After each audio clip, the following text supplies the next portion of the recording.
নওগাঁবাসী কেমন আছেন আপনারা? মক্কা নগরীর 10 জন সেরা মেধা তালিকায় যাদের নাম ছিল তার নাম, সেই তালিকায় তার নাম ছিল 2 নম্বরে। ইবনে খাতাল মদিনায় যাওয়ার পর আমার নবীর খুব কাছাকাছি থাকতেন, নবীর উপরে ওহী নাজিল হতো, ইবনে খাতাল ওগুলো লিখে লিখে রাখতেন, একেবারে নবীর কাছাকাছি তিনি থাকতেন। এত সম্মানী একজন সাহাবী হঠাৎ করে একটা পত্র, একটা চিঠি তার কাছে চলে আসলো। ওই চিঠির মধ্যে তিনি দেখতে পেলেন তাকে অফার করা হয়েছে। মক্কার কাফেররা ইবনে খাতালকে বলছে, ইবনে খাতাল দেখো তো মেধাবীদের সেরা 10 জন মেধাবীদের তালিকায় তুমি 2 নম্বরে আসো, বাকি 9 জন কেউ কিন্তু মুহাম্মদের দিন ইসলাম গ্রহণ করে নাই। তুমি খামাকা কেন ইসলাম গ্রহণ করতে গেছো?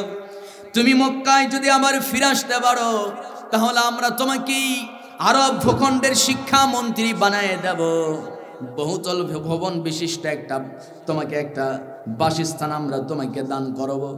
শুধু তাই নয়, তোমার জন্য সুন্দরী রমণীরা থাকবে, অর্থ সম্পদের অভাব হবে না। ইবনে খাতাল লোভে পড়ে গেলেন। কথাই তো আছে, লোভে পাপ, পাপে কি হয়? কি হয়? মৃত্যু হয়ে যায়। আমার বন্ধুগণ, ইবনে খাতাল এক পর্যায়ে মদিনা ছাড়লেন, নবীকে ছাড়লেন, মক্কায় আসলেন। আসলো তো আসলো ভালো কথা, কিন্তু মক্কায় আসার পর ইবনে খাতাল করলো কি? কাফিরদের মন জয় করার জন্য কাফেররা নবীর বিরুদ্ধাচারণ যতটুকু করতে না পেরেছে তার চেয়ে বেশি নবীর বিরুদ্ধাচারণ করেছে। ইবনে খাতাল করলো কি? আমার নবীজির জন্মভূমি সেই মক্কা নগরীতে, আল্লাহর সেই পবিত্র ঘর খানায় কাবার সেই 4টা দেওয়াল, কালো দেওয়ালে তিনি নবীর বিরুদ্ধে বাজে মন্তব্য লিখে ফেললেন। একটা দেওয়ালে লিখলেন মুহাম্মদ পাগল। নাউজুবিল্লাহ, আসতে হবে না জোরে, আর একটু জোরে কর নাউজুবিল্লাহ। এক দেওয়ালে লিখলো মুহাম্মদ পাগল, আর এক দেওয়ালে লিখলো মুহাম্মদ মূর্খ, আর এক দেওয়ালে লিখলো মুহাম্মদ জাদুকর, আর এক দেওয়ালে লিখলো মুহাম্মদ নারী পিপাসু। নবীর বিরুদ্ধে এমন বাজে মন্তব্য করলে তার ঈমান আছে না গেছে? সবাই কয় না আছে না গেছে?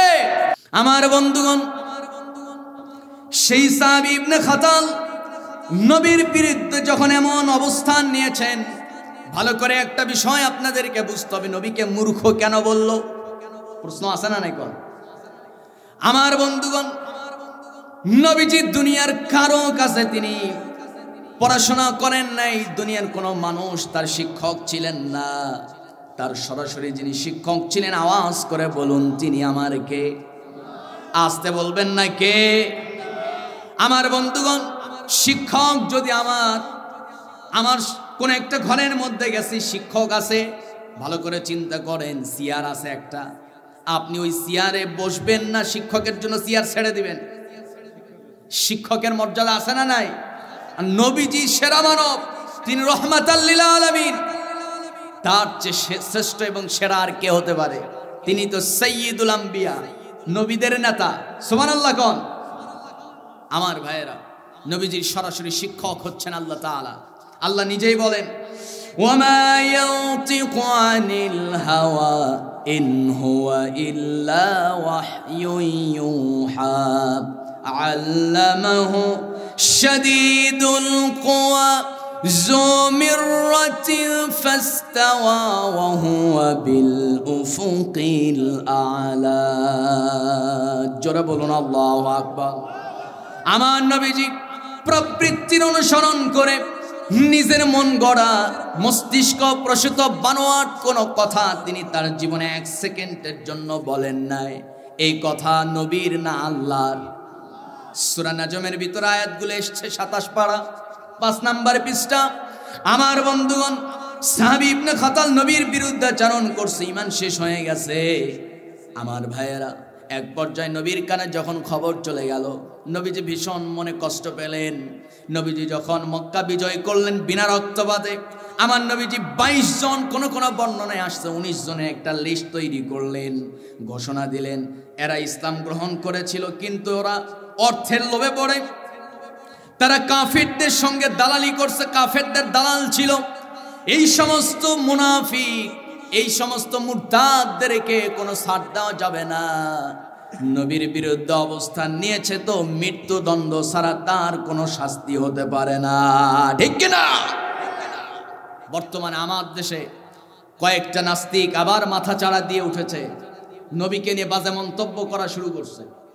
সম্মানিত ভাইয়েরা, আমার উদাত্ত আহ্বান থাকবে আপনাদের প্রতি, অন্তত আপনাদের সামনে যদি কোনো নাস্তিক আমাদের প্রিয় নবী, যেই নবী শাফাত ছাড়া একটা মানুষ জান্নাতে যেতে পারবে না, সেই রাসূলকে নিয়ে যদি বাজে মন্তব্য করে, উম্মতে মুহাম্মদের দায়িত্ব হবে, যেহেতু এই দেশে বিচার নাই, ওই বিচার হাতে নিয়ে প্রয়োজনে নবীর দুশমনদেরকে তাদের মস্তক পায়ের নিচে রেখে জিহ্বা টেনে ছিঁড়ে ফেলতে হবে।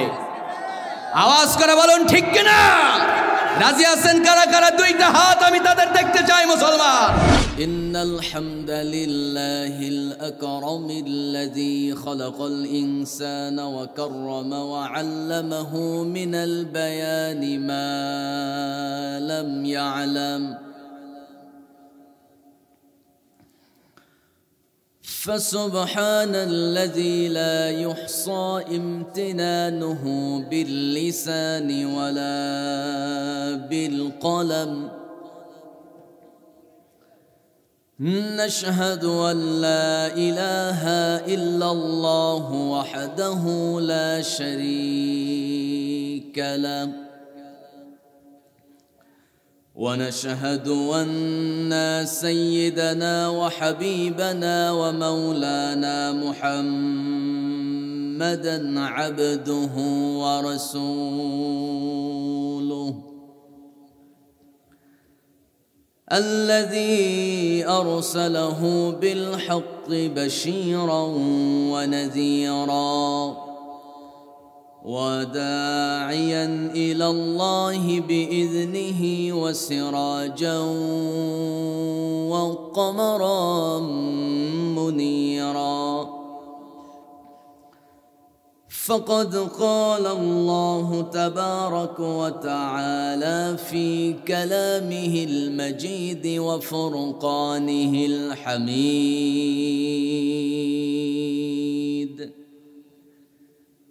সবাই বলুন আউযু বিল্লাহি মিনাশ শাইতানির রাজীম বিসমিল্লাহির রাহমানির রাহিম واتل عليهم نبأ الذي آتيناه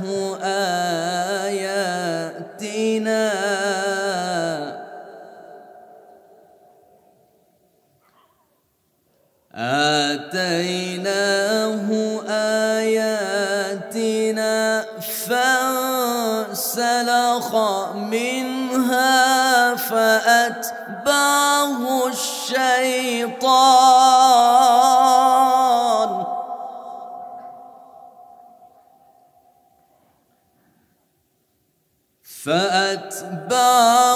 الشيطان فكان من الغاوين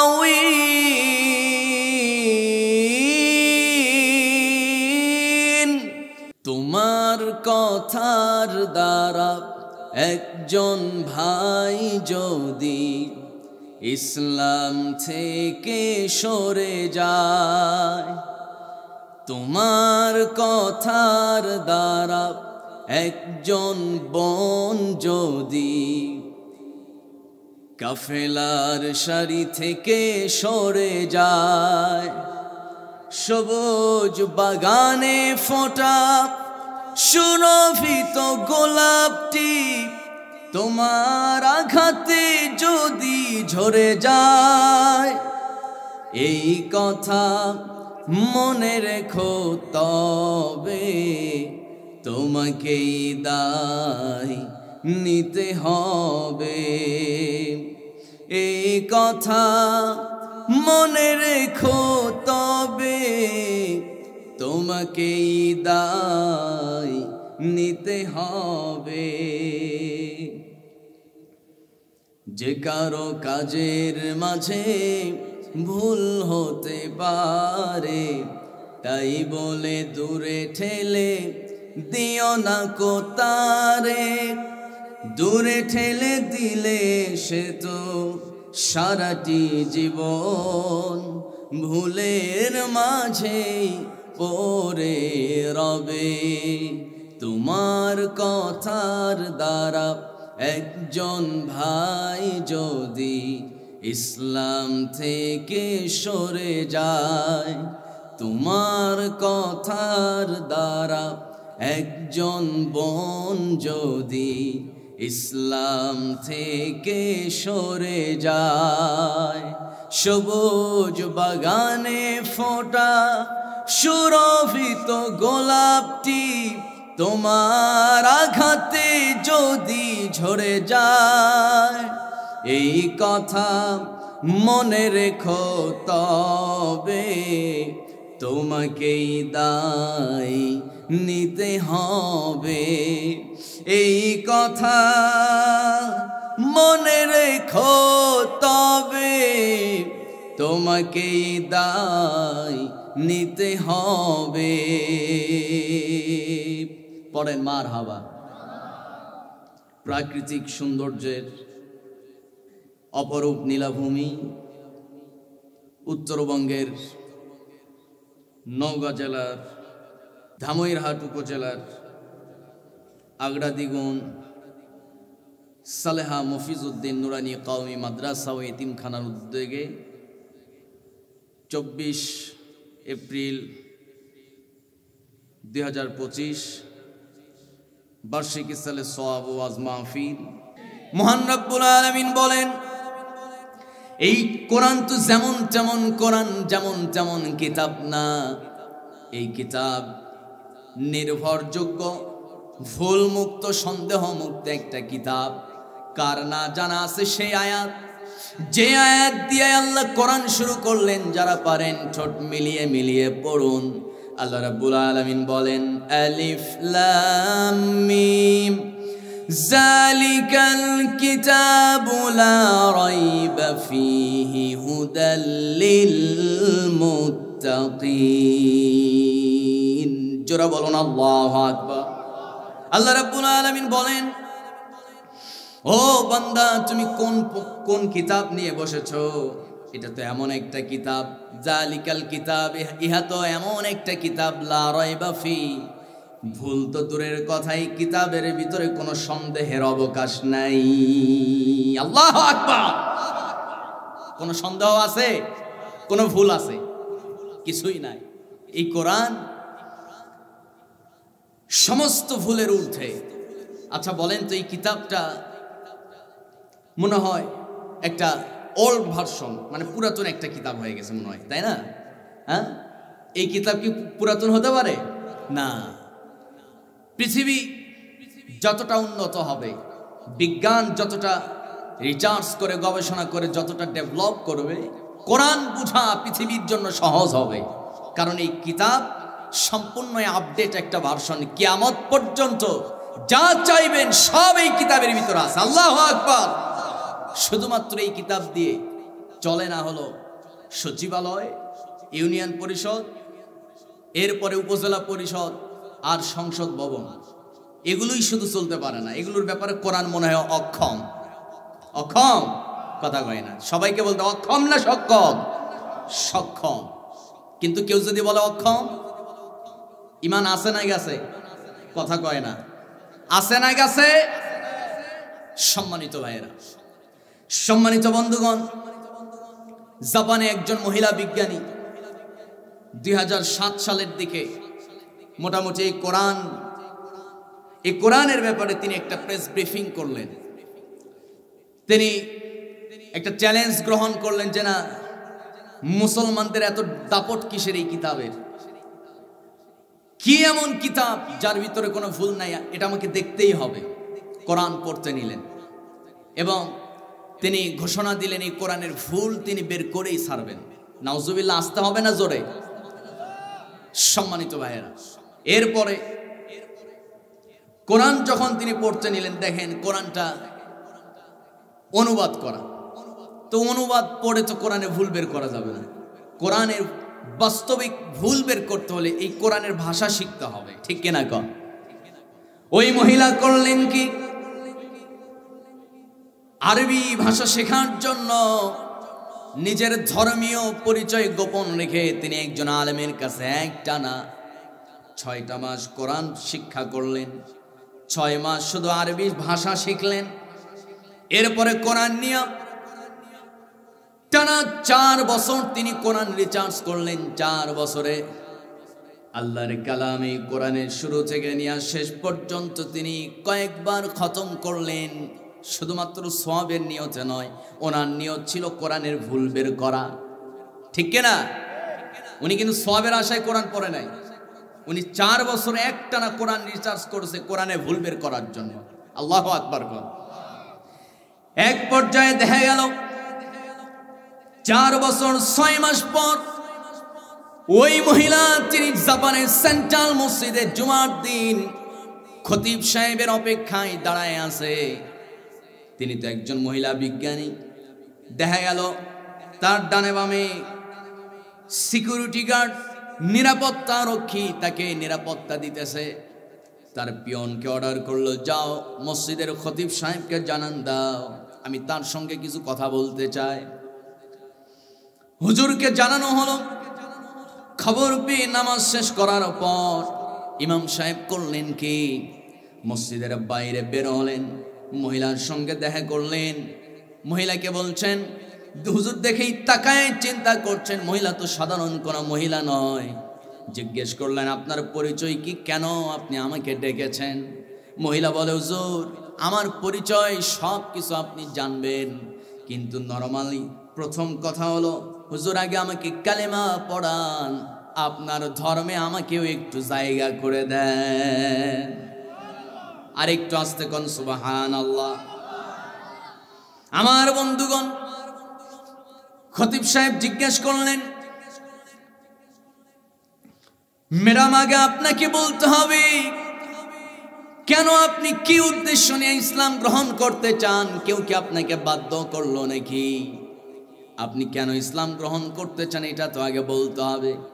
মহিলা বলছেন, চোখের পানি ফেলতে ফেলতে মহিলা জবাব দিচ্ছেন, হুজুর আজ থেকে 4 বছর 6 মাস আগে আমি চ্যালেঞ্জ গ্রহণ করেছিলাম এই কিতাবের ভুল বের করেই ছাড়াবো, কিন্তু 4 বছর ধরে আমি রিসার্চ করলাম। 6 মাস প্রথমে কোরআনের আরবি ভাষাটা শিখলাম, শেষ পর্যন্ত এই কোরআনের ভুল বের করা তো দূরের কথা, এই কোরআন আমার জীবনের ভুলগুলো খুঁজে বের করে দিয়েছে। আর একটু জোরে বলি আল্লাহু আকবার। সম্মানিত ভাইয়েরা, এজন্য এই কোরআন শুধুমাত্র হুদাল্লিল মুত্তাকিন, শুধু মুত্তাকিদের জন্য না, যদিও আল্লাহ বলেছেন এটা মুত্তাকিদের জন্য পথ প্রদর্শক, কিন্তু আরেক জায়গায় আল্লাহ বলছেন এটা সবার জন্য। জোরে কোন সুবহানাল্লাহ। মহান রব্বুল আলামিন বলেন, সকল ধর্মের মানুষই কোরআন পড়তে পারবে। এই পারমিশন আল্লাহ নিজেই দিয়েছেন। আল্লাহ রাব্বুল আলামিন কোরআনুল কারীমের আরেক জায়গায় দারুণ সুন্দর করে বলছেন, শাহরু রমাদানাল্লাযী উনজিলা ফীহিল কুরআন হুদাল লিন্নাসি ওয়া বাইয়িনাতিম মিনাল হুদা ওয়াল ফুরকান। জোরে বলুন আল্লাহু আকবার। আল্লাহ রাব্বুল আলামিন বলেন, এই কিতাব আমি রমজান মাসে নাজিল করেছি, আর এই কিতাব হুদাল লিন্নাস, যেই মানুষ তার জন্য এই কিতাব, যে কিতাবটা পড়বে এই কোরআন তাকে সঠিক রাস্তা দেখায়া আল্লাহর জান্নাতের মালিক বানায় দিবে। সুবহানাল্লাহ। আর একটু আস্তে কর, জোরে বলি সুবহানাল্লাহ। সম্মানিত ভাইয়েরা, হুদাল লিন্নাস এই কিতাব সবার জন্য। আর এই কিতাবটা নাজিল হয়েছে কোন মাসে? রমজান মাসে। রমজানের সম্মান কম না বেশি? অনেক বেশি। আমার বন্ধুগণ, আল্লাহ রাব্বুল আলামিন নির্ভুল এই কিতাবের ভিতরে পৃথিবীর তামাম মানুষকে প্রথম রবের পক্ষ থেকে দেওয়া যেই হুকুমটা আল্লাহ দিয়েছেন সেই হুকুম কি? আল্লাহ রাব্বুল আলামিন এই কোরআনে প্রথম হুকুম নামাজের হুকুম করেন নাই। নামাজের কথা বলেন নাই, প্রথমে রোজার কথা বলেন নাই, হজ যাকাতের কথা, দান সাদাকার কথা বলেন নাই, জিহাদের কথা বলেন নাই। প্রথমে আল্লাহ কি বলেছেন? যারা পারেন আমার সঙ্গে ঠোঁট মিলিয়ে মিলিয়ে পড়ুন, ইকরা বিসমি রাব্বিকাল্লাযী খালাক, খালাকাল ইনসানা মিন আলাক, ইকরা ওয়া রাব্বুকাল আকরাম আল্লাযী আল্লামা বিল কলম আল্লামাল ইনসানা মা লাম ইয়ালাম। জোরে বলুন আল্লাহু আকবার। আল্লাহ রাব্বুল আলামিন বলছেন প্রথম হুকুম হলো ইকরা, প্রথম হুকুম হলো পড়ো। প্রথম হুকুম কি? পড়ো। আগে জানো, না জানলে রবকে চিনবে কেমনে? সুবহানাল্লাহ। পড়ে আগে জানার জন্য পড়তে হবে। না জেনে যদি হুদাই শুধু নামাজ আদায় করি, ওই নামাজ আপনাকে সুদ থেকে বাঁচায় রাখবে না।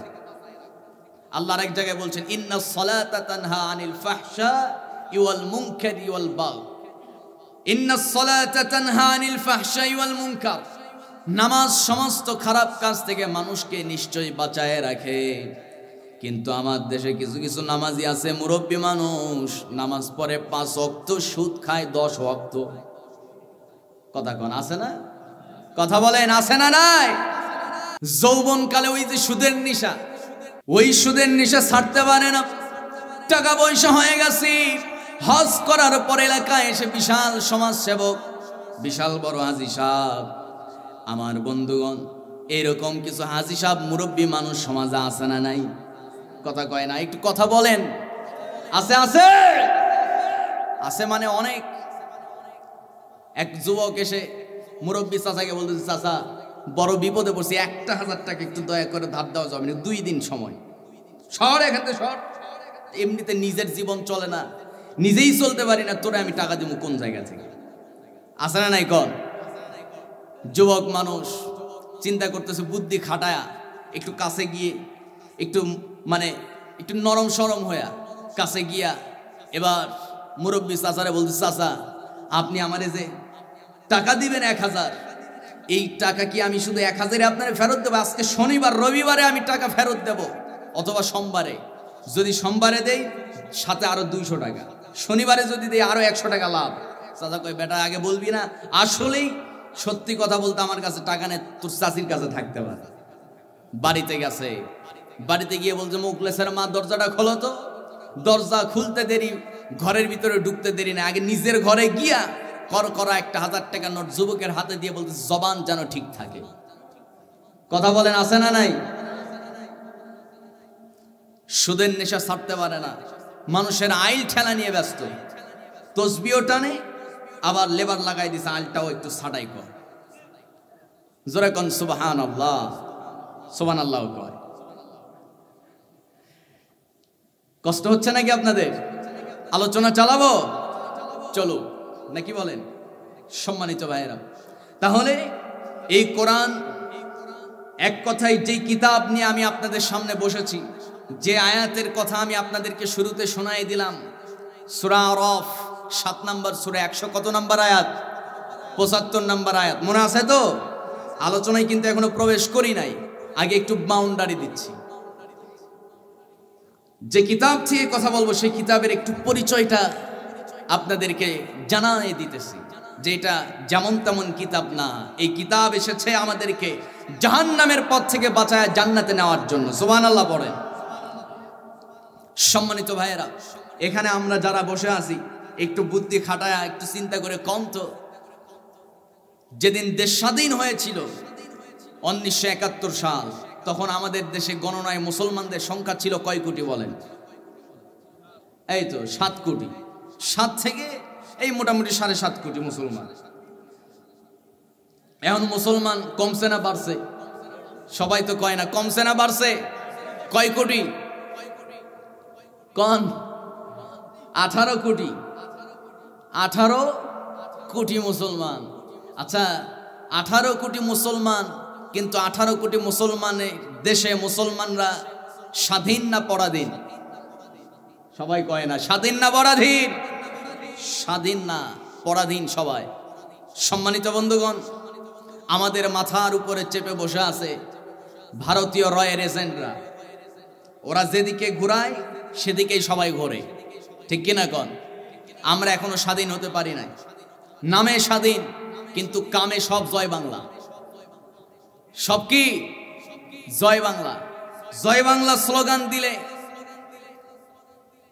আকাশচুম্বী সম্মান, আর নারায়ে তাকবীর আল্লাহু আকবার স্লোগানে এখন পর্যন্ত জরিপ করে দেখা গেছে 150-র উপরে আমাদের মুসলিম তরুণ যুবকরা জেলখানার মধ্যে এখনো বন্দী আছে।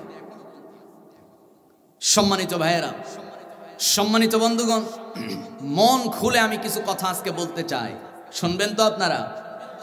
রাজি আছি তো ইনশাআল্লাহ?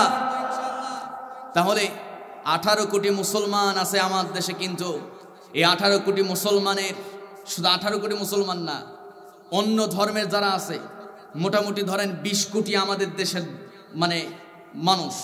এই 20 কোটি সহ বহির্বিশ্বের কোটি কোটি মানুষের কলিজার প্রিয় মুফাসসির আল্লামা শহীদ দেলওয়ার হোসেন সাঈদীকে নির্মমভাবে মিথ্যা নাটক সাজায়া মিথ্যা মামলায় 13 বছর কারাগারে বন্দী করে ষড়যন্ত্র করে তাকে দুনিয়া থেকে বিদায় করলো। 18 কোটি মানুষ কিছুই করতে পারে নাই। কথা বলুন ঠিক কিনা? সম্মানিত ভাইয়েরা, 18 কোটি মুসলমান আছে, কিন্তু 18 কোটি মুসলমানের কলিজার জীবনের চাইতে প্রিয় কিতাব এই কোরআনের একটা আইনও সংসদে চালু নাই। তার মানে বোঝা গেল 18 কোটি মুসলমান নামে আছে, গণনায় আছে, কিন্তু কামে নাই, ঠিক কিনা? আমরা মূলত ওই আয়াত থেকে আজকে আমরা দেখব বাস্তবিক কোরআনের অনুসারী, এক কথায় সত্যিকারের ইমানদার কারা, সেই সত্যিকারের ইমানদারের বৈশিষ্ট্যগুলো আজকে আমরা কোরআনের আয়নায় পরিষ্কারভাবে দেখে জেনে শুনে এখান থেকে বিদায় নিব। জোরে বলি ইনশাআল্লাহ, আর একটু চিৎকার মেরে বলি ইনশাআল্লাহ। রাজি আছেন কারা কারা? 2টা হাত আমি তাদের দেখতে চাই। সবাই হাত উঠায় নাই? হ্যাঁ, ডানে বাম সবাই তোলেন। সবাই সবাই হাতগুলো একটু নাড়ান। সবাই ওই যে ওখানে যারা বসে আছেন সবাই আপনার হাত উঠান, একটু একটু কষ্ট করে সবাই হাত উঠায়। হাতগুলো একটু নাড়া দেন দেখি। 2 হাত চাচা, 2 হাত। আল্লাহ সবগুলো হাত জান্নাতুল ফেরদাউসের মালিক বানায় দাও। চিল্লায় বলেন আমিন। এবার হাতগুলো শক্ত করে মুঠ কইরা বুক বরাবর নিয়ে চলে আসেন। আনছেন? গলাটা একটু পরিষ্কার করেন। সবাই গলাটা আরেকবার পরিষ্কার করেন, সুযোগ দিলাম। করছেন? হ্যাঁ। এবার আমরা জীবনে যেই শক্তি দিয়া চিৎকার দেই নাই, সেই সব শক্তি দিয়ে আল্লাহর নাম নিতে চাই। যারা যারা পারবেন না বলেন আল্লাহুম্মা আমিন। পারবেন না? তো এবার পারবেন যারা, সবাই বলেন আল্লাহুম্মা আমিন। এবার সবাই রেডি তো ইনশাআল্লাহ? আমি তাকবীর দিব, হাতগুলো উপরে ছুঁড়ে মারবেন ইনশাআল্লাহ। নারায়ে তাকবীর। সবাই সাউন্ড দিচ্ছে না, একটু সাউন্ড দেন ইনশাআল্লাহ, আল্লাহ খুশি হয়ে যাবে। নারায়ে তাকবীর। আল কোরআনের আলো, আল হাদিসের আলো, দুনিয়ার মুসলিম কোরআন হাদিস যেখানে, আলেম ওলামা যেখানে, ডিপজল পরিমণি যেখানে, নারায়ে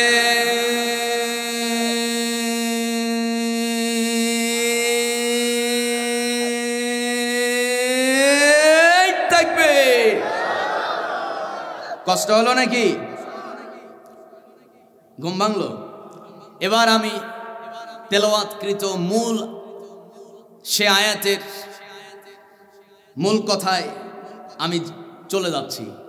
সম্মানিত ভাইয়েরা, আমরা মূলত সবাই দাবি করি ইমানদার, কিন্তু ইমানদার দাবি করা সহজ, কিন্তু ইমানদার হিসাবে আল্লাহর কাছে স্বীকৃতি পাওয়া কঠিন ব্যাপার, ঠিক কিনা? আমি ইমানদার দাবি করে বিশাল বড় মুফতি সাহেব হয়ে মারা গেলাম, কিন্তু আমার কবরে শাস্তি হচ্ছে নাকি হচ্ছে না, এই ব্যাপারে কেউ নিশ্চয়তা দিতে পারবে? কথা কন, পারবে? পারবে না। কারণ আলেমদের মধ্যেও মুনাফিকি ঢুকে গেছে, আছে না নাই কোন? আমরা তো আশ্চর্য হয়ে গেছি। সেই 5 আগস্ট 2024 সাল, নেত্রী উধাও, বাইতুল মুকাররম মসজিদের সুনামধন্য খতিব উনিও উধাও, ঠিক কিনা? শুধু উনি নয়, ঢাকা সিটির ভিতরে প্রায় 500 মসজিদের খতিব উধাও হয়ে গেছে, নাই। তার মানে বোঝা গেল আলেম নামে কিছু জালেমও আমার দেশে আগে ছিল। কথা বলুন ঠিক কিনা? এখনো আছে না নাই? কথা বলেন, আছে না নাই? নবীর বিরুদ্ধে ষড়যন্ত্র হয়, নবীকে নিয়ে বাজে মন্তব্য করে, কিছু কিছু আলেম দরবার আর মাদ্রাসা নিয়েই থাকে, প্রতিবাদ করে না, ঠিক কিনা? আমার দেশে ইসলামী হুকুমত সহ মুসলমানদের স্বাধীনতা নিশ্চিত করার জন্য 18 কোটি মুসলমান দরকার নাই, 7 লক্ষ মসজিদ আছে। ইমাম হিসাবে, কোরআনের খাদেম হিসাবে সব আলেমরা যদি একতাবদ্ধ হয়, ঐক্যবদ্ধ হয়, যদি লড়াই করত, 700 দিন নয়, 7 দিনে ইসলামী হুকুমত কায়েম হয়ে যেত, ঠিক কিনা? কিন্তু আলেমদের মধ্যে ঐক্য নাই। সম্মানিত ভাইয়েরা, তবে ইনশাআল্লাহ আগামীতে আমরা একটা ঐক্যবদ্ধ বাংলাদেশ আশা করছি ইনশাআল্লাহ। জোরে বলি ইনশাআল্লাহ, আর একটু জোরে বলি ইনশাআল্লাহ। সম্মানিত বন্ধুগণ, সবাই আমরা দাবি করি ইমানদার, কিন্তু দেখেন কোরআন কি বলে? কোরআন তো বলে ইমানদার দাবি করলে ইমানদার হওয়া যায় না। ও বান্দা জেনে রাখো, আহাসিবান নাস আইয়াতরাকু আইয়াকুলু আমান্না ওয়া হুম লা ইফতানুন। জোরে বলুন আল্লাহু আকবার। আহাসিবান নাস, মানুষরা কি মনে করেছো? আইয়াতরাকু আইয়াকুলু আমান্না ওয়া হুম লা ইফতানুন, শুধুমাত্র বলবে আমি একজন ইমানদার, শুধুমাত্র বলবে আমান্না, আমি ঈমান এনেছি, ওয়া হুম লা ইফতানুন, এই কথা বললেই কি আমি তোমাকে ছেড়ে দেব নাকি? এই কথা বললেই কি পার পেয়ে যাবে নাকি, জান্নাত পেয়ে যাবে নাকি? না না আমার বন্ধুগণ, ইমানদার আপনি দাবি করতে পারেন, কিন্তু আল্লাহ তাআলা বলেন ইমানের পরীক্ষা না নিয়ে আমি কাউকে জান্নাত দেব না। সুবহানাল্লাহ। আল্লাহ ইমানের পরীক্ষা নেবেন। পরীক্ষা নেবেন কে? সবাই কয় না কে? আমাদের কলেজ ইউনিভার্সিটিতে পরীক্ষার সিস্টেম আছে না? মাদ্রাসায় আছে না নাই? পরীক্ষার সময় দেখা যায় কোন ছেলেটা সারা বছর ভালো পড়াশোনা করছে আর কোন ছেলেটা পড়ার নামে বাপের টাকা উড়ায় দিয়েছে, ঠিক কিনা কোন? এটা পরীক্ষা আসলে বোঝা যায়। ঠিক তেমনি করে আল্লাহ পরীক্ষা নেবেন, দেখবেন সত্যিকারের ইমানদার কারা। যারা সত্যিকারের ইমানদার, রেজাল্ট ভালো, জান্নাত পেয়ে যাবে। রেজাল্ট খারাপ, যাবে জান্নাত না জাহান্নাম? জাহান্নাম। আম হাসিবতুম আন তাদখুলুল জান্নাতা ওয়া লাম্মা ইয়ালামিল্লাহুল্লাযীনা আমানু মিনকুম। জোরে বলুন আল্লাহু আকবার। আমার বন্ধুগণ, গভীর মনোযোগ, একটু কান লাগান। আল্লাহ রাব্বুল আলামিন বলেন, ও বান্দা, শুধুমাত্র ইমানদার এই কথা বললেই কি আমি তোমাকে জান্নাত দিয়ে দেব নাকি? অবশ্য বান্দা, পরীক্ষা না নিয়ে আমি কাউকে জান্নাত দেব না। আমার বন্ধুগণ, আমার ভাইয়েরা, একজন সাহাবীর কথা বলবো, একটু লক্ষ্য করেন। ওই সাহাবীর নাম হলো ইবনে খাতাল। সাহাবীর নামটা কি বলেন? ইবনে খাতাল। আমার বন্ধুগণ, গভীর মনোযোগ দিয়ে কথাটা শুনতে হবে। সাহাবী ইবনে খাতাল ইসলাম গ্রহণ করেছেন, কিন্তু ইসলাম গ্রহণ করা মাত্র আবু জেহেলের কানে খবরটা চলে গেল। আবু জেহেল সাহাবী ইবনে খাতালের বাড়িতে সন্ধ্যা হওয়ার পূর্বে ইবনে খাতালের বাড়িতে চলে আসলেন। ইবনে খাতালকে বলা হলো, ওরে ইবনে খাতাল, শুনলাম তুই নাকি মুহাম্মদের দিন ইসলাম গ্রহণ করেছিস। সঙ্গে সঙ্গে সাহাবী ইবনে খাতাল তিনি ভয় না পেয়ে আল্লাহর ভয় কলিজার মধ্যে স্থান দিয়া আবু জেহেলের চোখে চোখ রেখে তিনি মুস্কি একখান হাসি দিয়া বলছেন, সাহাবী বলছেন, ওরে আবু জেহেল, এমন করে অভিমান করে প্রশ্ন করার কি আছে? আকাশে সূর্য ওঠা যেমন সত্য, আমি ইসলাম গ্রহণ করেছি এই কথাও ঠিক তেমনই সত্য। আর একটু জোরে বলি সুবহানাল্লাহ। কোনো ভয় আছে? কথা বলেন একসাথে, ভয় আছে? কোনো ভয় নাই। ভয়ের কথা কেন জিজ্ঞেস করলাম একটু চিন্তা করেন।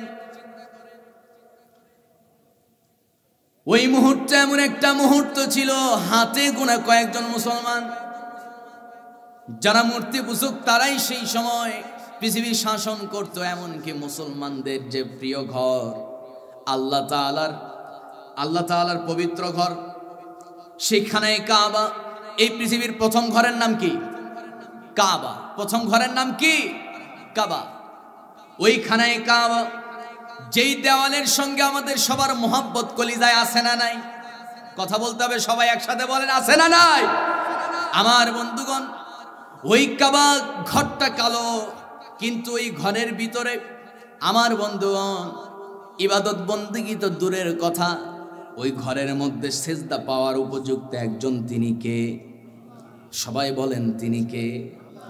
আল্লাহ। সেজদা পাওয়ার উপযুক্ত, কিন্তু ওই ঘরের ভিতরে সেজদা দেওয়া হতো মূর্তির পূজা চলতো, মূর্তিরে সেজদা দিত। 360টা মূর্তি সেই ঘরের ভিতরে। নাউজুবিল্লাহ।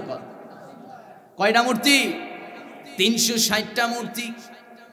এই 360টা মূর্তি সেই ঘরের ভিতরে। ওই ঘর আল্লাহর, মুসলমানদের ঘর, আল্লাহর ঘর, পৃথিবীর প্রথম ঘর। ওই ঘরের কথাও আল্লাহ কোরআনে দিয়েছেন।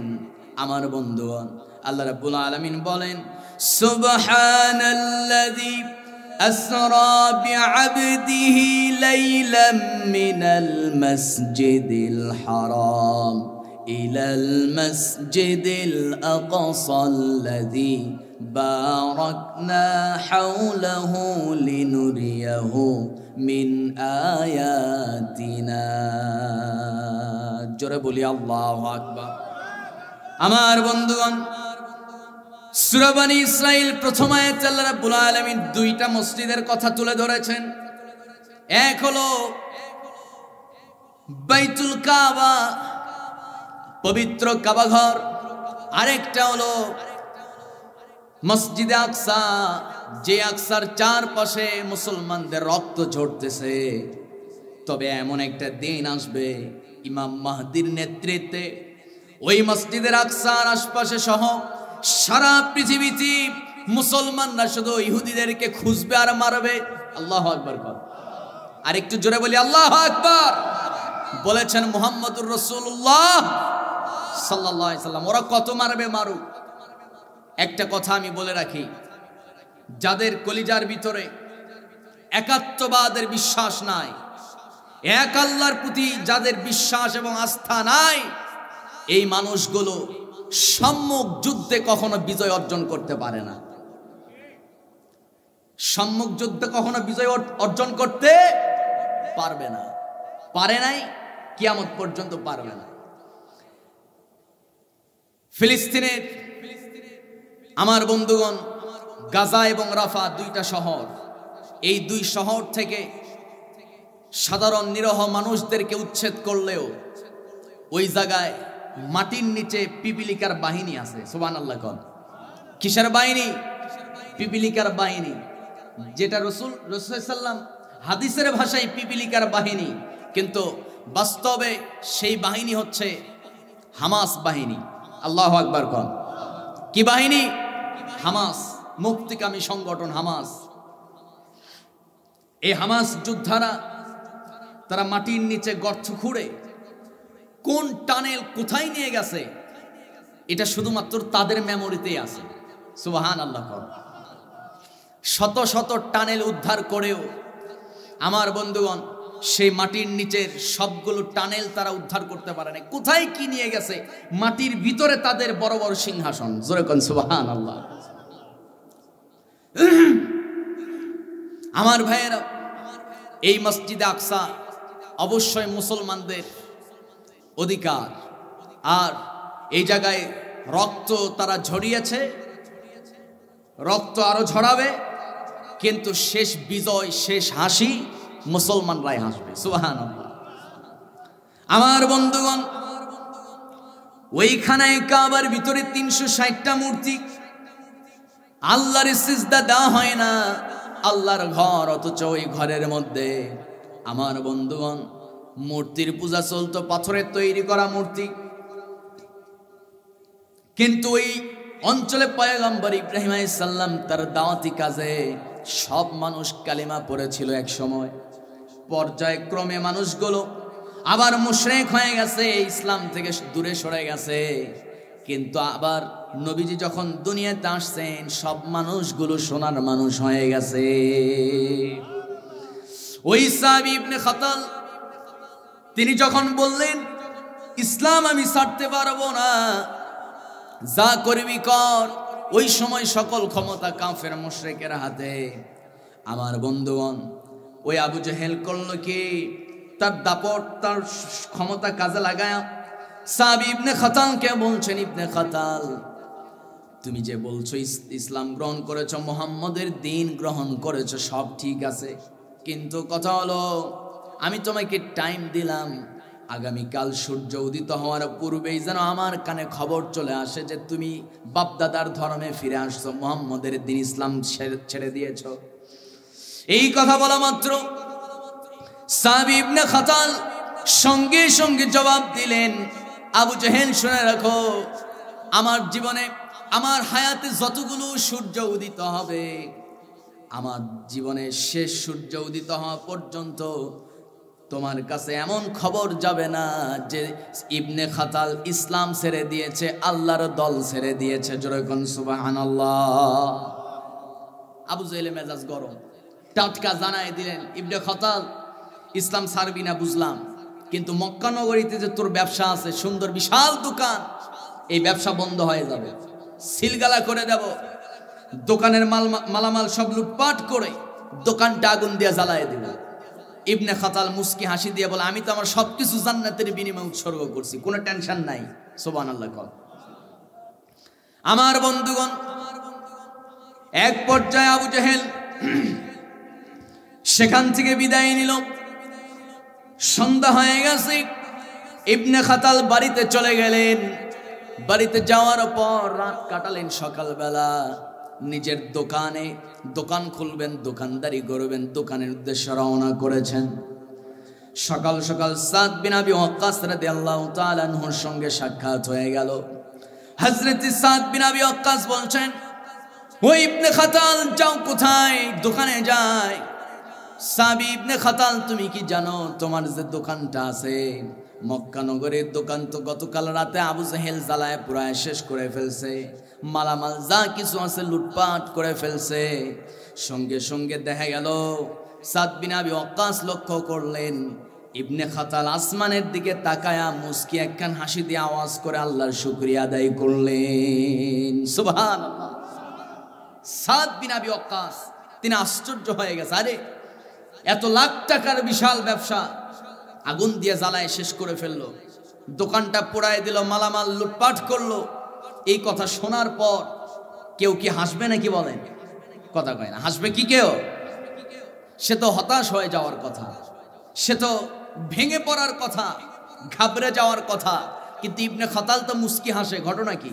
জিজ্ঞেস করলেন, তুমি হাসো কেন? দোকান তো তোমার শেষ, একমাত্র উপার্জনের রাস্তা তোমার এই ব্যবসা, তোমার পরিবার চলার একমাত্র পুঁজি হচ্ছে এই ব্যবসা, চলবা কেমনে? হাসো কেমনে? তুমি হাসো। ইবনে খাতাল বলেন,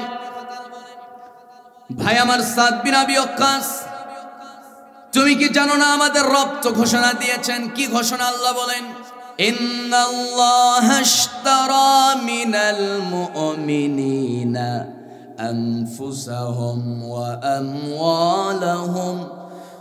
আমওয়ালাহুম বিআন্না লাহুমুল জান্নাহ। জোরে বলুন আল্লাহু আকবার।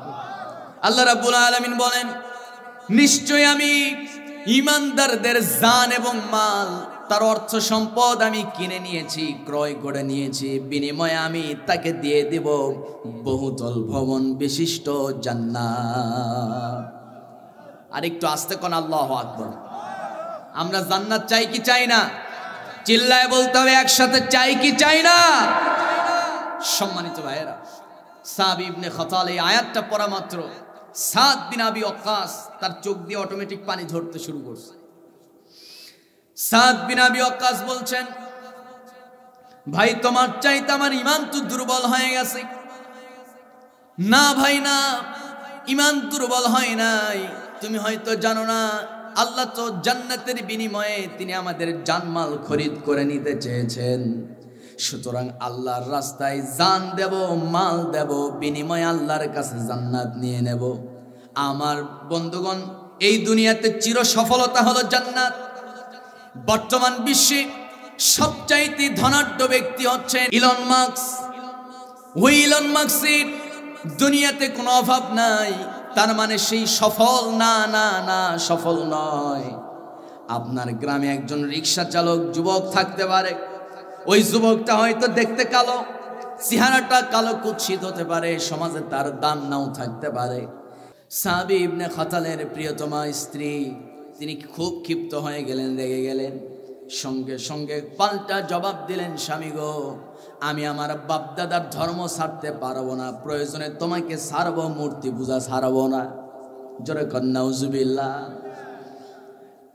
মা যেই দিকে, মেয়েরা ওই দিকে।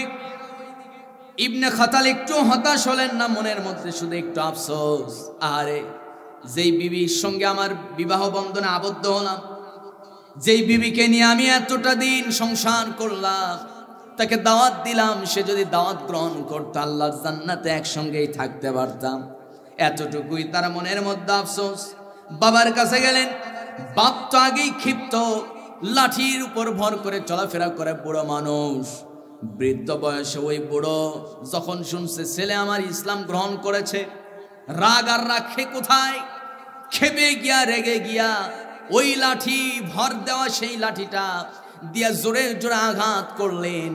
সাহাবী ইবনে খাতালকে আঘাত করে ঘর থেকে বের করে দিলেন। সাহাবী ইবনে খাতাল বাড়ি থেকে বের হলেন, বাপ মা ছাড়লেন, স্ত্রী সন্তান ছাড়লেন, ঘর বাড়ি ছাড়লেন, ব্যবসা বাণিজ্য গেল, কিন্তু তিনি ইসলাম ছাড়েন নাই। জোরে কোন সুবহানাল্লাহ। এটাই হলো ঈমানের পরীক্ষা। এইরকম পরীক্ষা আমাদের জীবনে আমরা আসলে পিছপা হব না সামনে আগাবো? জোরে বলে ইনশাআল্লাহ। সম্মানিত ভাইয়েরা, সাহাবী ইবনে খাতাল আসমানের দিকে তাকায়া তিনি বলছেন, আয় মালিক, ডানে বামে সামনে পিছনে আমার কেউ নাই, শুধুমাত্র তুমি ছাড়া। জানি তুমি আমার আপন, তুমি আমার আপন হয়ে থাকো। সুবহানাল্লাহ। এক পর্যায়ে ইবনে খাতাল নবীর কাছে চলে গেলেন। আমার নবীজি বলছেন, ইবনে খাতাল, মাত্র কয়েকদিন আগে একটা কাফেলাকে আমি বিদায় দিয়েছি, মদিনার উদ্দেশ্যে রওনা করেছে। ও ইবনে খাতাল, তুমিও মদিনায় চলে যাও, এই আমার ঘোড়াটা নাও, মদিনার উদ্দেশ্যে রওনা করো। ওরা তো পায়ে হেঁটে রওনা করেছে, তুমি যদি ঘোড়া নিয়ে রওনা করো, ওদের স্বাদ তুমি ধরতে পারবে, ওদের সঙ্গে হয়ে যাবে। ওদের যদি তুমি সাক্ষাৎ পেয়ে যাও, আমার সালামটা পৌঁছায় দিও। ওদের সঙ্গে তুমিও মদিনায় চলে যাও। অল্প সময়ের ভিতরে হয়তো আল্লাহর নির্দেশে আমিও মদিনায় হিজরত করে চলে যাব। আমার জন্মভূমি মক্কাতে আমার বেশি দিন থাকা হবে না। আমার বন্ধুগণ, এক পর্যায়ে নবীজি তাকে বিদায় দিলেন। সাহাবী ইবনে খাতাল চলে গেলেন মদিনার উদ্দেশ্যে, রওনা করলেন। কয়েকদিনের মাথায় সেই কাফেলার সাক্ষাৎ পেয়ে গেল, কাফেলার সঙ্গে মদিনায় রওনা করলেন, পৌঁছে গেল মদিনায়। ইয়াসরিব সেই মদিনা শহরে পৌঁছানোর পর আমার নবীজি তিনিও বেশ কিছুদিন পর মদিনার উদ্দেশ্যে রওনা করলেন, কারণ নবীরও থাকা হলো না মক্কা নগরীতে। যদিও আমার বন্ধুগণ, নবীজি জন্মগ্রহণ করেছেন মক্কাতে, নবীজির জন্মস্থান মক্কা হলে কি হবে, সেই মক্কাতে তিনি থাকতে পারেন নাই। অপরাধ শুধু একটা, ঈমান আনছে কার উপর? সবাই তো কয় না কার উপর? আল্লাহর উপরে ঈমান আনছে, এটাই অপরাধ। আল্লাহর কোরআনে আইন প্রতিষ্ঠা করবেন, কোরআন দিয়া রাষ্ট্র পরিচালনা করবেন, এটাই হলো অপরাধ। এক পর্যায়ে আমার নবীজি তিনিও মক্কায় থাকতে পারলেন না। নবী আমার সন্ধ্যা যখন হয়ে গেছে, আমার নবীর বিছানায় হযরত আলী রাদিয়াল্লাহু তাআলা আনহুকে নবীর বিছানায় শোয়াই দিলেন, একটা চাদর একটা কম্বল দিয়া পা থেকে মাথা পর্যন্ত ঢেকে দিয়ে বলছেন, আলী রে, চারদিকে বাড়ির চারদিকে, আমার ঘরের চারদিকে কাফেররা বাড়ি ঘেরাও করে ফেলছে। আজকে ওরা আমাকে দুনিয়া থেকে হত্যা করার ষড়যন্ত্র করেছে। ওগো আলী, তুমি কি জানো আল্লাহ আমাকে নির্দেশ দিয়েছেন আমি আজকে মদিনার উদ্দেশ্যে রওনা করব। ওরা তোমাকে কিছুই করবে না, তুমি আমার বিছানায় শুয়ে পড়ো। বিছানায় হযরত আলীকে শোয়াই দিলেন। হযরত আলী রাদিয়াল্লাহু তাআলা আনহু নবীর বিছানায় কম্বল মুড়ি দিয়া নবীর বিছানায় শুয়ে পড়লেন।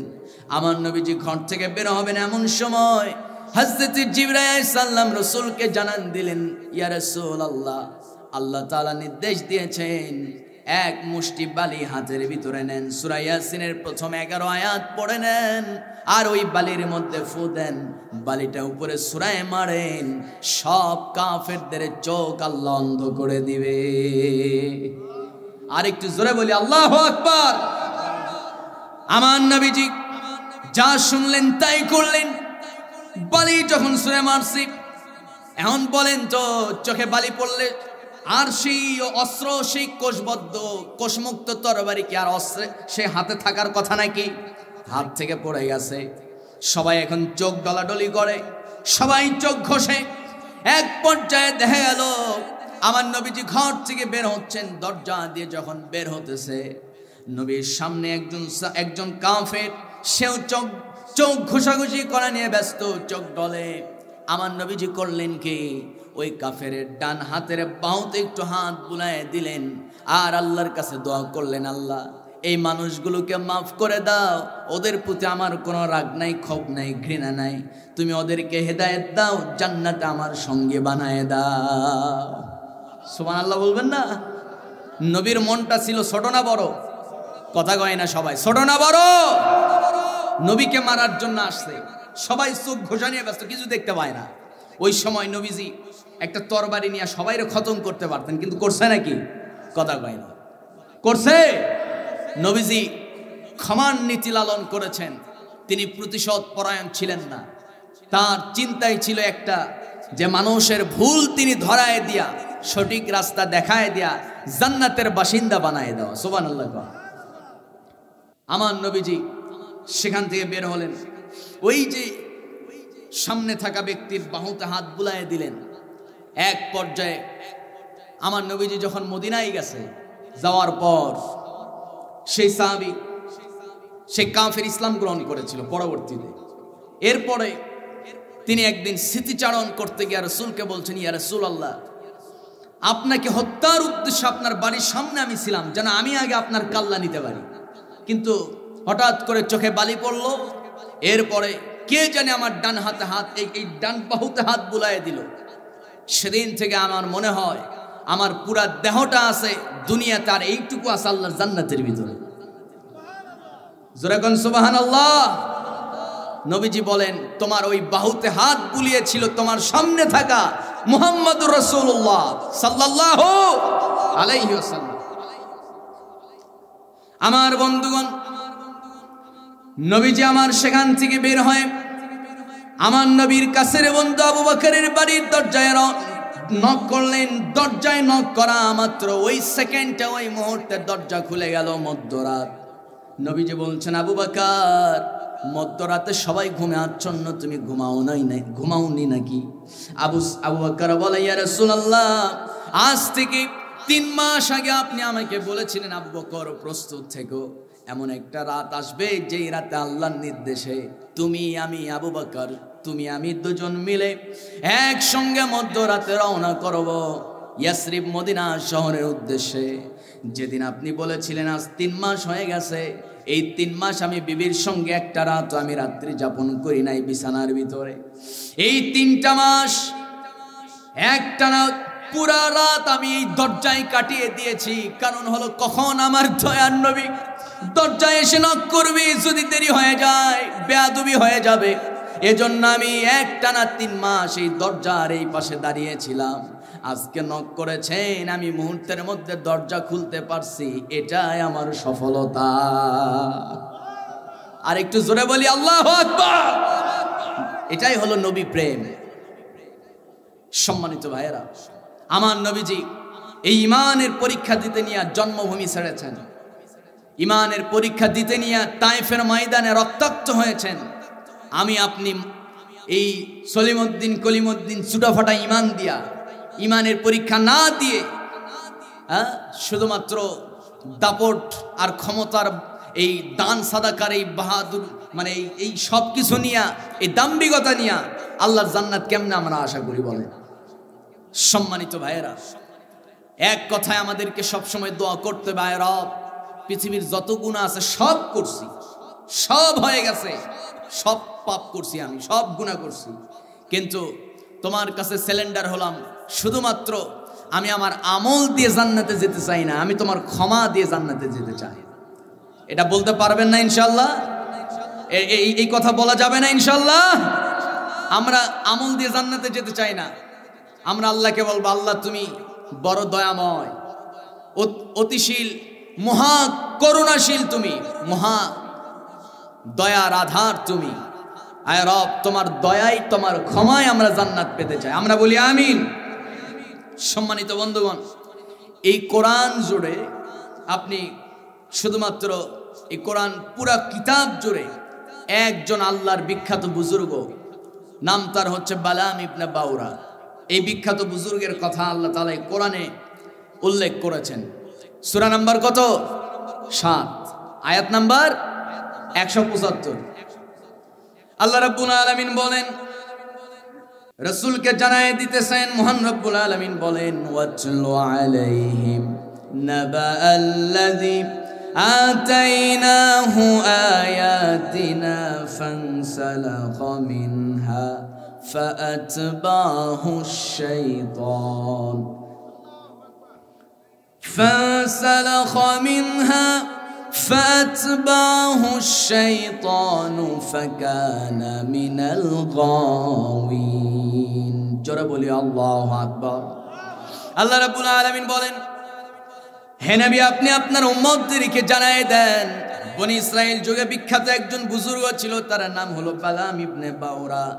সেই বিখ্যাত বুজুর্গ, তিনি শুধু বিখ্যাত পীর বুজুর্গই ছিলেন না, তার আর একটা পরিচয় ছিল, তিনি ছিলেন মুস্তাজাবুদ দাওয়া। আমার দুই পাশে উলামায়ে কেরাম আছে, আলেমরা ভালো করে জানেন, মুস্তাজাবুদ দাওয়া তাকেই বলা হয় যার দোয়া আল্লাহ কখনো ফেরায় দেয় না।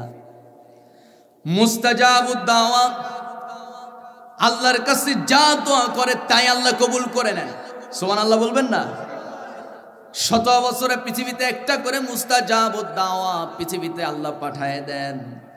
আমার তো মন বলে, এই যুগের এই শতাব্দীর মুস্তাজাবুদ দাওয়া ছিলেন শহীদ মরহুম আল্লামা দেলোয়ার হোসাইন সাইদি।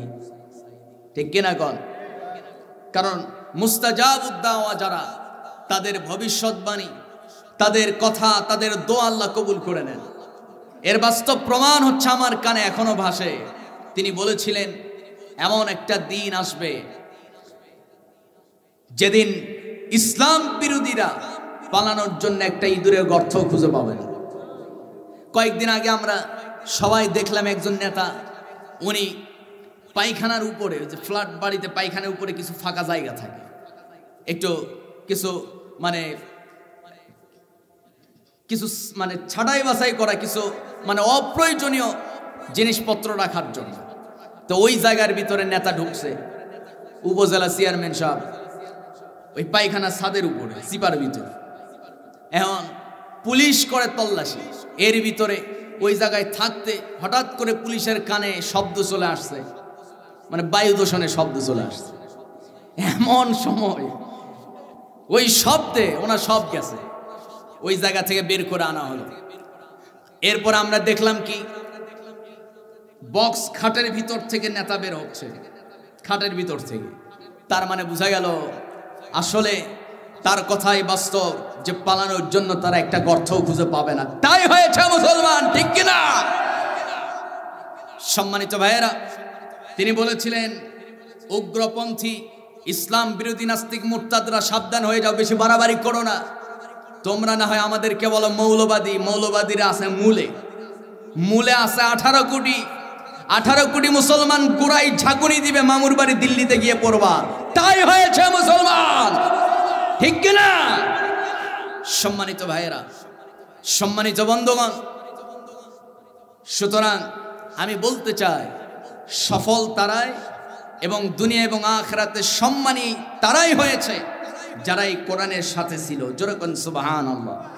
সবাই তো কয় না, একটু জোরে কোন সুবহানাল্লাহ। বালাম ইবনে বাউরা বিখ্যাত বুজুর্গ, তিনি ছিলেন এরকম একজন মহামানব, মহামনসী। তিনি জীবনে যা দোয়া করছে কোনো দোয়া মিস নাই। এরপরে তার হাতে হাত রেখে হাজার হাজার মানুষ ইসলাম গ্রহণ করেছে। খ্যাতনামা সেই বিখ্যাত বুজুর্গ তিনি কাফের হয়ে, মুরতাদ হয়ে তিনি মারা গেছেন। নাউজুবিল্লাহ বলেন, আর একটু জোরে কর নাউজুবিল্লাহ। কেন মারা গেল আমি আস্তে আস্তে বলতেছি, কষ্ট হবে না তো আপনাদের? শুরুতে আমি যেই সাহাবীর নাম নিয়েছিলাম, সাহাবী ইবনে খাতাল, তিনিও মুরতাদ হয়ে মারা গেছেন। কেন মারা গেল বলবো আমি। সেই সাহাবী ইবনে খাতাল মদিনায় চলে গেলেন। মক্কা নগরীর 10 জন সেরা মেধা তালিকায় যাদের নাম ছিল তার নাম, সেই তালিকায় তার নাম ছিল 2 নম্বরে। ইবনে খাতাল মদিনায় যাওয়ার পর আমার নবীর খুব কাছাকাছি থাকতেন। নবীর উপরে ওহী নাজিল হতো, ইবনে খাতাল ওগুলো লিখে লিখে রাখতেন। একেবারে নবীর কাছাকাছি তিনি থাকতেন। এত সম্মানী একজন সাহাবী হঠাৎ করে একটা পত্র, একটা চিঠি তার কাছে চলে আসলো। ওই চিঠির মধ্যে তিনি দেখতে পেলেন তাকে অফার করা হয়েছে। মক্কার কাফেররা ইবনে খাতালকে বলছে, ইবনে খাতাল দেখো তো মেধাবীদের সেরা 10 জন মেধাবীদের তালিকায় তুমি 2 নম্বরে আসো। বাকি 9 জন কেউ কিন্তু মুহাম্মদের দিন ইসলাম গ্রহণ করে নাই। তুমি খামাখা কেন ইসলাম গ্রহণ করতে গেছো? তুমি মক্কায় যদি আবার ফিরে আসতে পারো তাহলে আমরা তোমাকে আরব ভূখণ্ডের শিক্ষা মন্ত্রী বানায় দেব। বহুতল ভবন বিশিষ্ট তোমাকে একটা বাসস্থান আমরা তোমাকে দান করব। শুধু তাই নয়, তোমার জন্য সুন্দরী রমণীরা থাকবে, অর্থ সম্পদের অভাব হবে না। ইবনে খাতাল লোভে পড়ে গেলেন। কথাই তো আছে, লোভে পাপ, পাপে কি হয়? কি হয়? মৃত্যু হয়ে যায়। আমার বন্ধুগণ, ইবনে খাতাল এক পর্যায়ে মদিনা ছাড়লেন, নবীকে ছাড়লেন, মক্কায় আসলেন। আসলো তো আসলো ভালো কথা, কিন্তু মক্কায় আসার পর ইবনে খাতাল করলো কি? কাফিরদের মন জয় করার জন্য কাফেররা নবীর বিরুদ্ধাচারণ যতটুকু করতে না পেরেছে তার চেয়ে বেশি নবীর বিরুদ্ধাচারণ করেছে। ইবনে খাতাল করলো কি? আমার নবীজির জন্মভূমি সেই মক্কা নগরীতে, আল্লাহর সেই পবিত্র ঘর খানায় কাবার সেই 4টা দেওয়াল, কালো দেওয়ালে তিনি নবীর বিরুদ্ধে বাজে মন্তব্য লিখে ফেললেন। একটা দেওয়ালে লিখলেন মুহাম্মদ পাগল। নাউজুবিল্লাহ, আসতে হবে না জোরে, আর একটু জোরে কর নাউজুবিল্লাহ। এক দেওয়ালে লিখলো মুহাম্মদ পাগল, আর এক দেওয়ালে লিখলো মুহাম্মদ মূর্খ, আর এক দেওয়ালে লিখলো মুহাম্মদ জাদুকর, আর এক দেওয়ালে লিখলো মুহাম্মদ নারী পিপাসু। নবীর বিরুদ্ধে এমন বাজে মন্তব্য করলে তার ঈমান আছে না গেছে? সবাই কয় না আছে না গেছে? আমার বন্ধুগণ, সেই সাহাবী ইবনে খাতাল নবীর বিরুদ্ধে যখন এমন অবস্থান নিয়েছেন, ভালো করে একটা বিষয় আপনাদেরকে বুঝতে হবে, নবীকে মূর্খ কেন বলল? প্রশ্ন আছে না নাই? কোন আমার বন্ধুগণ, নবীজি দুনিয়ার কারো কাছে তিনি পড়াশোনা করেন নাই, দুনিয়ার কোনো মানুষ তার শিক্ষক ছিলেন না। তার সরাসরি যিনি শিক্ষক ছিলেন, আওয়াজ করে বলুন তিনি আমার কে? আসতে বলবেন না কে? আমার বন্ধুগণ, শিক্ষক যদি আমার কোন একটা ঘরের মধ্যে গেছি, শিক্ষক আছে, ভালো করে চিন্তা করেন, চেয়ার আছে একটা, আপনি ওই চেয়ারে বসবেন না শিক্ষকের জন্য চেয়ার ছেড়ে দিবেন? শিক্ষকের মর্যাদা আছে না নাই? আর নবীজি সেরা মানব, তিনি রহমাতাল লিল আলামিন, তার চেয়ে শ্রেষ্ঠ এবং সেরা আর কে হতে পারে? তিনি তো সাইয়্যিদুল আম্বিয়া, নবীদের নেতা। সুবহানাল্লাহ কোন? আমার ভাইয়েরা, নবীজির সরাসরি শিক্ষক হচ্ছেন আল্লাহ তাআলা। আল্লাহ নিজেই বলেন, ওয়ামা ইয়ানতিকু আনিল হাওয়া ইন হুয়া ইল্লা ওয়াহয়ুন ইউহা আল্লামাহু শাদীদুল কুওয়া যু মিররাতিন ফাস্তাওয়া ওয়া হুয়া বিল উফুকিল আ'লা। জোরে বলুন আল্লাহু আকবার।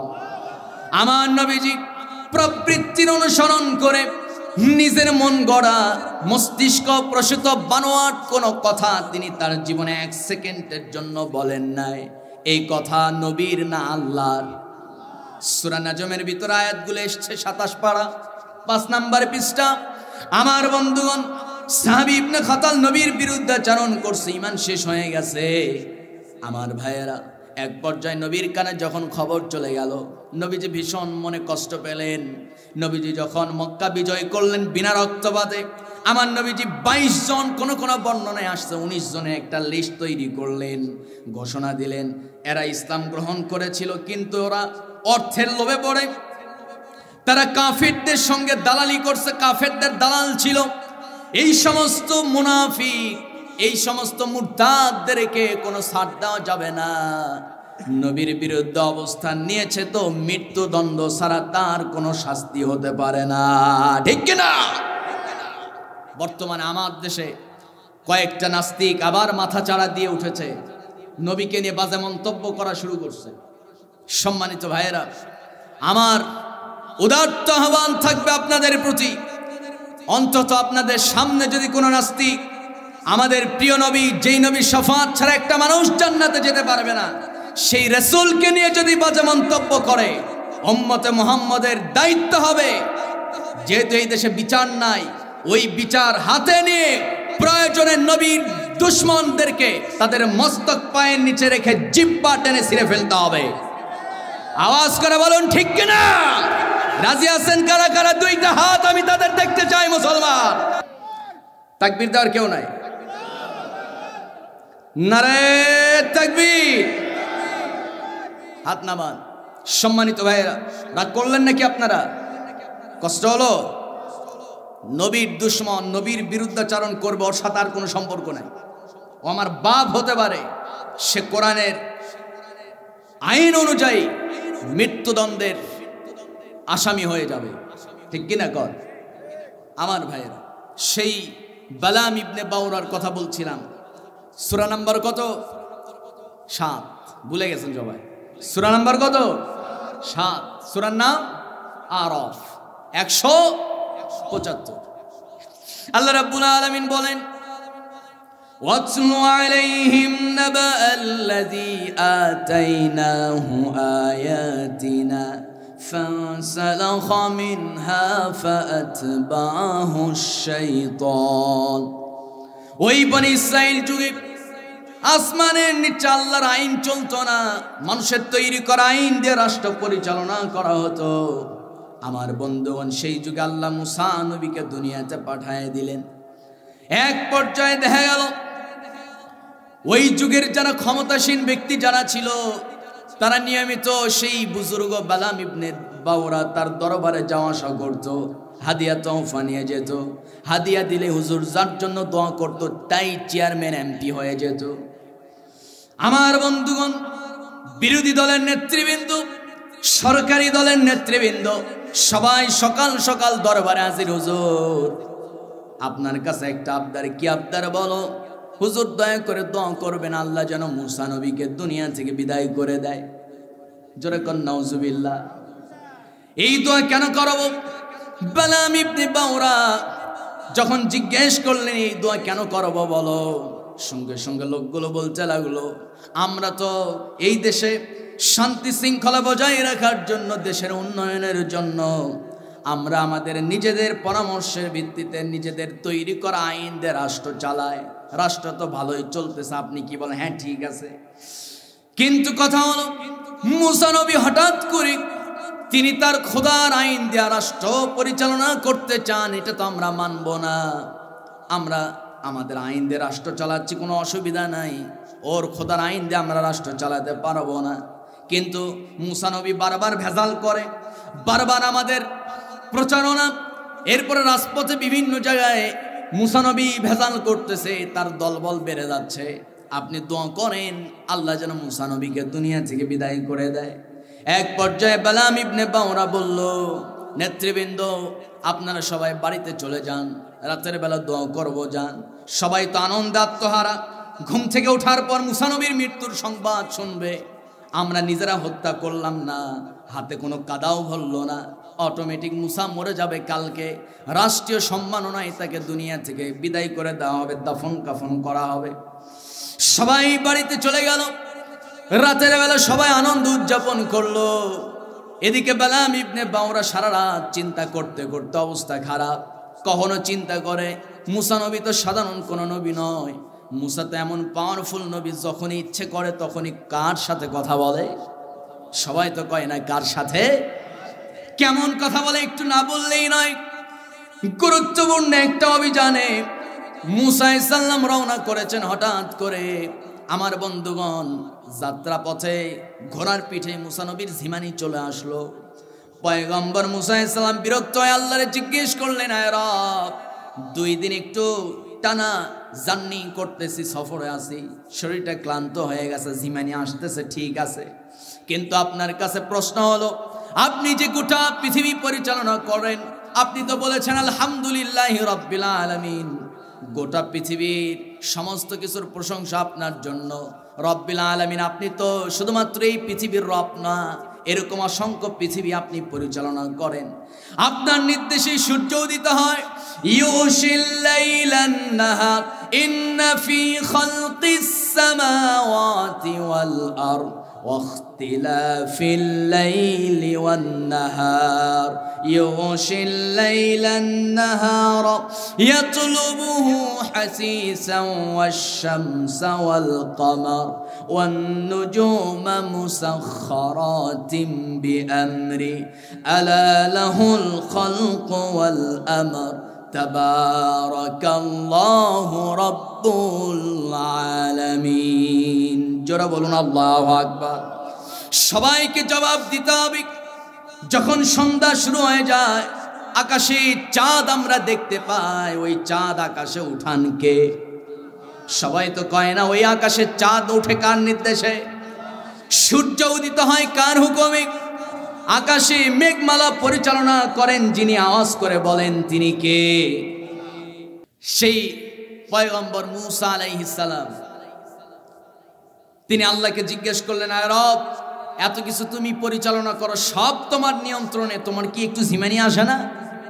তোমার কি একটু ক্লান্তি নাই নাকি? সুবহানাল্লাহ কোন? আল্লাহ বললেন, মুসা জবাব দেব, কিন্তু ঘোড়ার পিঠ থেকে নামো। তোমার শ্বশুর পয়গম্বর ইয়াকুব, ইয়াকুব না, মুসা নবীর শ্বশুরের নাম কি? ইয়াকুব আলাইহিস সালাম। তোমার শ্বশুর ইয়াকুব যে কাচের একটা গ্লাস দিয়েছিল, তোমার পছন্দের গ্লাস, ওই গ্লাসে গ্লাস ভর্তি মস্ক থেকে পানি ঢালো, ওই কাচের পাত্র নিয়ে দাঁড়িয়ে যাও, আমি জবাব দিচ্ছি। সুবহানাল্লাহ কোন?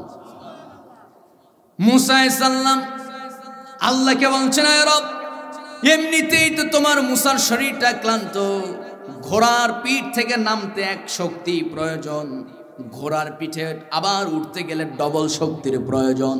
সুবহানাল্লাহ কোন? এত পেছানোর কি দরকার? বলতেছে কারে? কথা কয় না, বলতেছে কারে?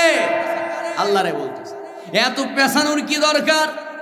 জিজ্ঞেস করেছি ঘুম আসে না নাই, হা না উত্তর দিলেই তো হয়ে যায়।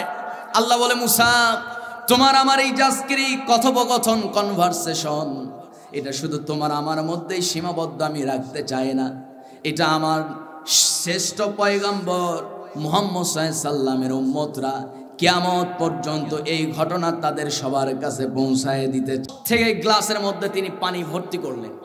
সুবহানাল্লাহ পড়ে। এবার আল্লাহ বলে, মুসা কি ব্যাপার, এবার এক লাফে উঠলা? মুসা আলাইহিস সালাম কয়, আল্লাহ, এতদিন তোমার কাছে দোয়া করলাম যেন শেষ নবীর উম্মত হতে পারি, আর আপনি বলতেছেন শেষ নবীর উম্মতরা আজকের এই ঘটনা শুনবে, এটা তো আর মিস করা যায় না। আল্লাহু আকবার। মুসা আলাইহিস সালাম এবার কাচের পাত্র নিয়ে দাঁড়ায় গেলেন। আল্লাহ হুকুম দিলেন, যা ঘুম মুসারে ধর। আচ্ছা বলেন তো, ঘুম ধরলে ওই গ্লাস কি আর মুসার নিয়ন্ত্রণে থাকতে পারে নাকি? আর তো থাকতে পারে না। যেই না ঝিমানি আসছে, হাত থেকে গ্লাস পড়ে গেছে, কাঁচ ভাঙ্গার শব্দ কিন্তু একটা আতঙ্কজনক। ওই শব্দ কানে আসা মাত্র ঘুম ভেঙে গেছে। জাগা পেয়ে দেখেন শ্বশুরের দেওয়া কাঁচের গ্লাসটা ভেঙে টুকরো হয়ে গেছে। বউরে কি জবাব দিবে?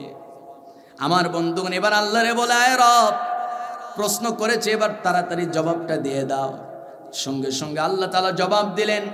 সবাই পড়ে নেন, আল্লাহু লা ইলাহা ইল্লা হুয়াল হাইয়ুল কাইয়্যুম লা তাখুযুহু সিনাতুন ওয়ালা নাওম। জোরে বলি আল্লাহু আকবার। এই আয়াতটার নাম কি বলেন? কত কি নাম? আয়াতুল কুরসি। পড়লে সব আছে না নাই? আছে। মানে নবীজি বলেন 5 ওয়াক্ত নামাজের পর একবার করে পড়বা। ওই লোকের মৃত্যু হয় না, এর জন্য জান্নাতে যেতে পারে না। মৃত্যু হতে দেরি, জান্নাতে ঢুকতে দেরি হবে না। জোরে আওয়াজ করে বলি সুবহানাল্লাহ। আল্লাহ আমাদেরকে কবুল করুক। জোরে বলি আমিন। এরকম পাওয়ারফুল একজন নবী বালাম ইবনে বাউরা চিন্তা করতেছে সরাসরি আল্লাহর সঙ্গে কথা বলা। আর আমি তো আল্লাহর কাছে গেলে দোয়া করি একতরফা। কেমনে দোয়া করি? এক পর্যায়ে সকাল হয়ে গেল, ভাবতে ভাবতে নেতৃবৃন্দ সবাই হাজির।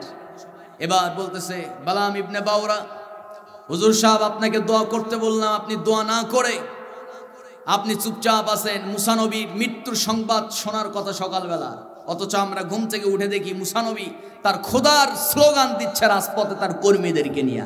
আল্লাহু আকবার। আমার বন্ধুগণ, এবার বালাম ইবনে বাউরা বলতেছে দোয়া করো, ঠিক আছে, হাদিয়া কই?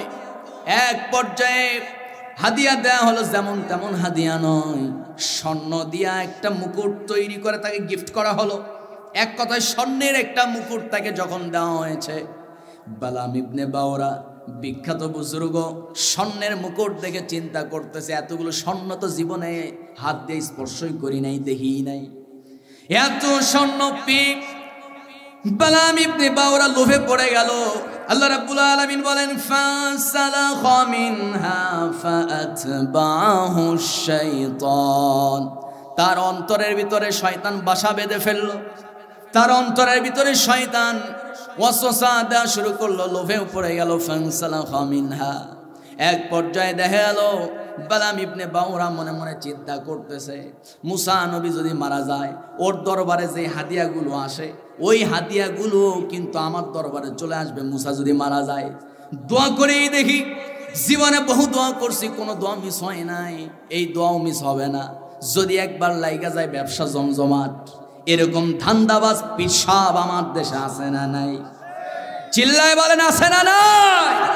উনি আছে শুধু ওনার দরবার নিয়া, কিন্তু এমনও কিছু পিসাব আছে দরবারেও আছে, আবার রাজপথেরও লড়াকু সৈনিক, ঠিক কিনা? এরকমও আছে। কিন্তু বর্তমানে আমার দেশে ধান্দাবাজ পিসাবের সংখ্যা কম না বেশি? কথা কয় না, কম না বেশি? অনেক বেশি।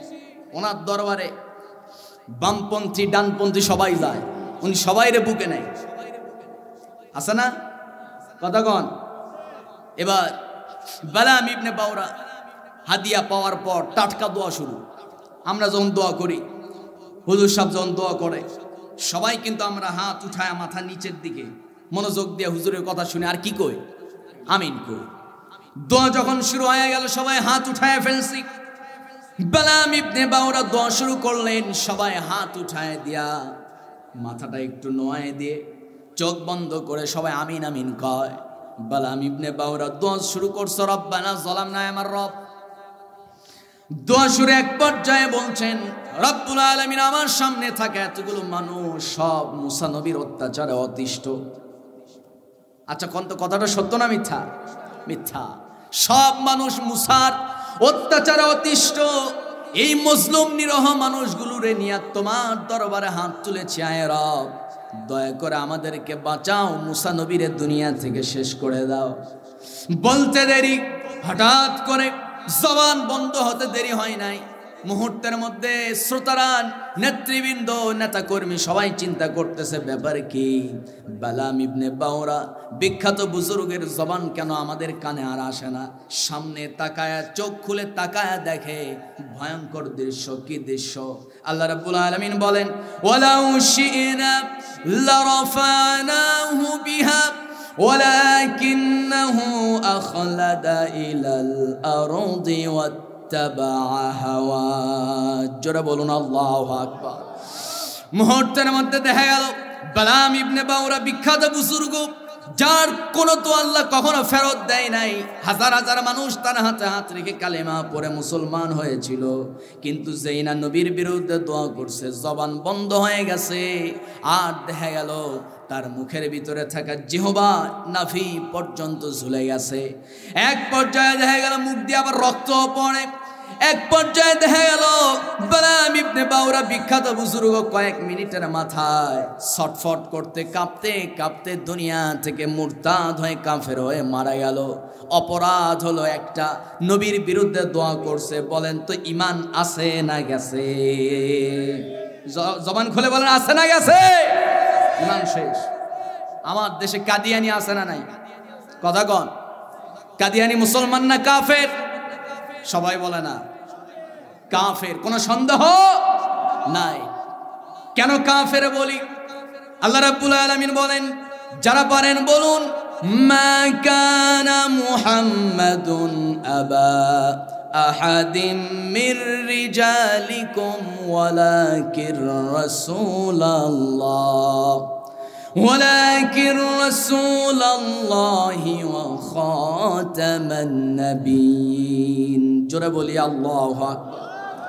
আমার বন্ধুগণ, আল্লাহ বলেন মুহাম্মদ আল্লাহর রাসূল এবং তিনি শেষ পয়গম্বর, খাতামান নবীন। তারপরে আর কোন নবী, চিল্লায় বলেন, আসবে? আর কোন নবী আসবে না। আমার বন্ধুগণ, কিন্তু কাদিয়ানীদের বিশ্বাস হলো এই আয়াতের অর্ধেক মানে না। তারা বলে মুহাম্মদ আল্লাহর রাসূল ঠিক আছে, কিন্তু তিনি শেষ নবী নয়। শেষ নবী তাহলে কে? গোলাম আহমদ কাদিয়ানী, খাতামান নবীন। ঈমান আছে না গেছে? শেষ। ইবলিস শয়তান মুসলমান না কাফের? কথা কর, কাফের। কেন? অপরাধ একটা। কয়টা অপরাধ? একটা অপরাধ। কি অপরাধ? আল্লাহ বললেন, আল্লাহ তাআলা বলছেন, ওয়াইয কুলনা লিল মালাইকাতি ইসজুদু লিআদম ফাসাজাদু ইল্লা ইবলিস আবা ওয়াস্তাকবারা ওয়া কানা মিনাল কাফিরিন। জোরে বলুন আল্লাহু আকবার। আবা ওয়াস্তাকবারা ওয়া কানা মিনাল কাফিরিন। অভিশপ্ত শয়তানে পরিণত হয়েছে, কাফের হয়ে গেছে। কথা কার? অপরাধ একটা। কি অপরাধ? আদমরে সেজদা দেয় নাই। সবাই সেজদা দিলেও ইবলিস আদমরে সেজদা দেয় নাই। এই একটা অপরাধের কারণে ইবলিস কাফের হয়ে গেছে। অথচ আজাজিল ফেরেশতাদের সর্দার ছিল। এখন আমার আপনার অবস্থা কি? এই যে বালাম ইবনে বাওরা বিখ্যাত বুজুর্গ, নবী মুসার বিরুদ্ধে দোয়া করছে, ঈমান শেষ হয়ে গেছে। বিখ্যাত সাহাবী ইবনে খাতাল, শিক্ষিত মানুষ, ইসলাম গ্রহণ করেছিল, কিন্তু লোভে পড়ে গেছে, নবীর বিরুদ্ধে বাজে মন্তব্য করছে, মুরতাদ হয়ে গেছে। 3 নম্বরে কাদিয়ানীদেরকে আমরা কাফের বলি কেন? অপরাধ একটা, নবীকে শেষ নবী মানে না। নবী মানে, কিন্তু শেষ নবী মানে না। ঈমান শেষ। এরপরে আমি বললাম ইবলিস শয়তান, সেও কাফের। কেন কাফের? একটাই অপরাধ, আদমরে সেজদা দেয় নাই, কাফের হয়ে গেছে। এখন চিন্তা করেন, আমার আপনার অপরাধ এক না একাধিক? কথা কন, অনেক অপরাধ।